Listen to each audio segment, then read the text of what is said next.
వానర రూపంలో ఉన్న హనుమంతుడికి వాహనం. కొన్ని యోజనాల దూరాన్ని ఒక్క అంగలో అధిగమించే రుద్రాంశ సంభూతుడు వాయుపుత్రుడు వాహనం ఒంటె. ఆంజనేయస్వామి ఆలయాల్లో స్వామివారి విగ్రహం ఎదురుగా ఒంటె విగ్రహం ఉంటుంది.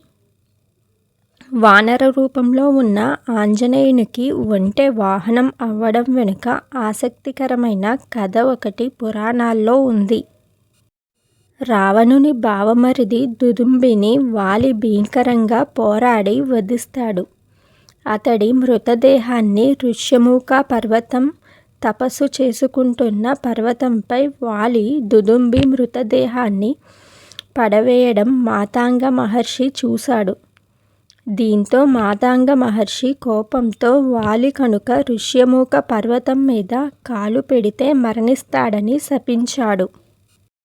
కాలక్రమంలో సుగ్రీవుణ్ణి వాలి చంపడానికి వెంటాడిన సమయంలో తన అన్న ఋష్యమూక పర్వతం మీద కాలు పెట్టడని శాపోదంతం తెలుసుకున్న సుగ్రీవుడు పర్వతానికి వెళ్ళి దాక్కున్నాడు.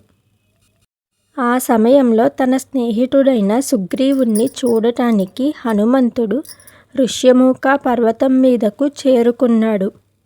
అప్పుడు అక్కడే ఉన్న పంపా సరోవరాన్ని తిలకించాలని హనుమంతుడు అనుకుంటాడు. దీంతో మిత్రుడైన హనుమంతుడు పంపా సరోవరం తీరంలో తిరగటానికి అనువుగా సుగ్రీవుడు ఒంటెను సిద్ధం చేశాడు.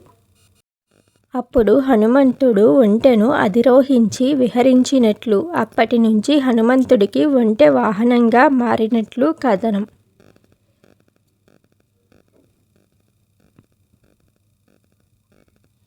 వీడియో నచ్చితే లైక్ చేసి సబ్స్క్రైబ్ చేయండి.